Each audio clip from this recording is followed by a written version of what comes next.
Tips for working with other real estate investors. How to partner and not get screwed. What I suggest, first of all, is you set up an entity if you're going to partner with somebody. Don't work with, as partners in your own name. Set up an LLC.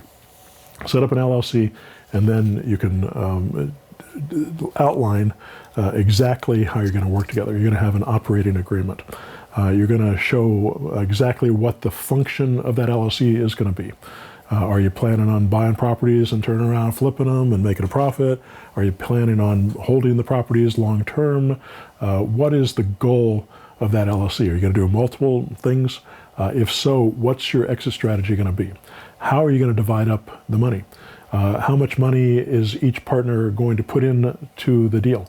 Maybe you've got one person who does all the money and another person who does all the work. So let's say you've got the money partner and he wants to make sure that he gets his money back before they do the split, before there's a profit split. So you write it into the operating agreement. Let's say you're putting up $100,000 and you're hoping to turn around and sell a property for $200,000, and maybe after all the expenses and everything, you're going to make 50 grand. And then you're going to split that $50,000 with your partner, the guy who's actually doing the work. All you're doing is coming up with the money. Or maybe vice versa. Maybe you're doing all the work and your partner's coming with all the money. But I know if I'm investing money, I want to make sure I get my money back first before anybody gets any profits out of the deal.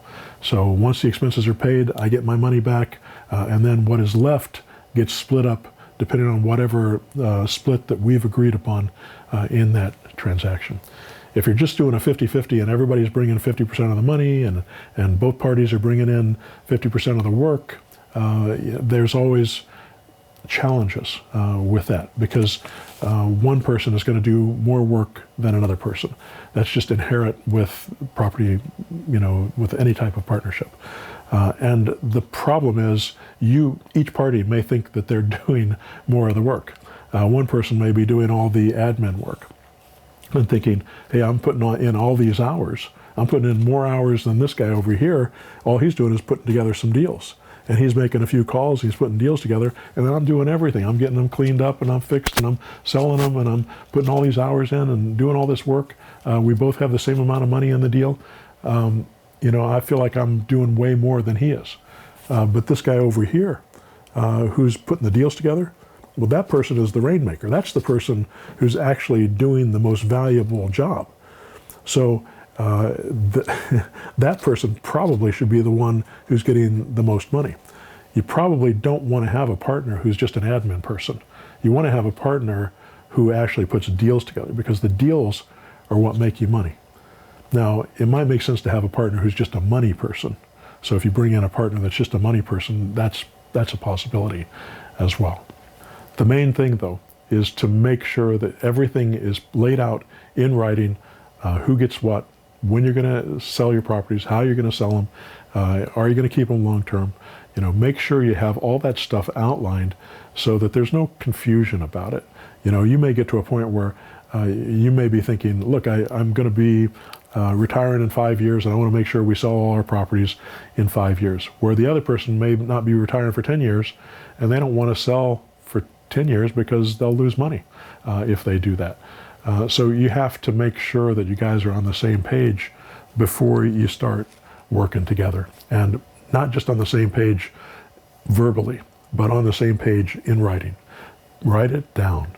If it's not in writing, then there's going to be a dispute, and that's a great way to lose your friend. I also suggest that you keep control of the bank account.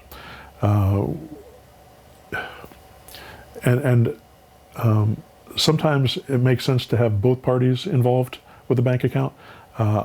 I would always want to be in control of a bank account in a partnership that I do. I want to be the only person in control of that bank account. Now, I'm going to have my bookkeeper be the one who makes the payments to stuff. The partner may send in the invoices, they'll get the payments, and if I'm controlling the money, I want to make sure that I'm the one that's in control of the bank account. I probably would not invest in somebody else's business by just giving them money. Now, you might be able to find people that are willing to do that because they don't want to have to think about it and they trust you and they think you're doing a great job in your business, and they might say, here's $100,000, go invest in properties. That's private money. It's a different story altogether. But if you're using your money, make sure you have control of the bank account. And I would suggest, even if it's somebody else's money, that you keep control of your own bank account. Hire a bookkeeper to keep track of everything. That way it's not your fault if a mistake is made. Somebody else is there, everybody's looking at that bookkeeper saying, here's what needs to be done. Now you're going to want to pay attention. Look at the bank accounts, open them up, once a week, once a month at least, and make sure that money is going in and out like it should be. Make sure that invoices are coming in and being paid properly. Don't be paying out stuff without invoices. Make sure you know what those invoices are for and that they're being applied to the right job, the right property. All that stuff is important, and having a good bookkeeper do that can be a lifeline. Now, a good bookkeeper can be expensive, but they're absolutely worth it, so that you don't have to do that work and you can focus on the things that make you money. And the thing that makes you money as a real estate investor is buying properties properly. If you buy properties properly, everything else can be done by someone else. So focus on those things, finding good deals, because that's where the money's at. My advice for finding a partner is look for somebody who's a rainmaker. A rainmaker is someone who's putting together deals, someone who can find sellers to find deals. That's the main function you need. You may be thinking, well, I'm pretty good on the phone and I can put deals together. Maybe what I need is somebody who knows computer technology. You get into, Joe's auto marketer, sometimes it gets a little confusing if you don't feel like you're computer literate. And so you end up giving half of your business to somebody who knows how to do computer work, where you could find somebody for $15 an hour to do that work for you. So I would strongly suggest, rather than bringing in a partner for that kind of work, that you hire somebody to do that kind of work for you. And it probably makes sense for you to learn something as basic as the auto marketer, to learn that work yourself so you have a pretty good understanding of how that works. It'll make your job a lot easier. It'll also make your job as a rainmaker a lot easier. That way you'll be focused on putting deals together and being able to use automation to do most of the work for you, and then bring in outsourced work for the stuff that you can't automate.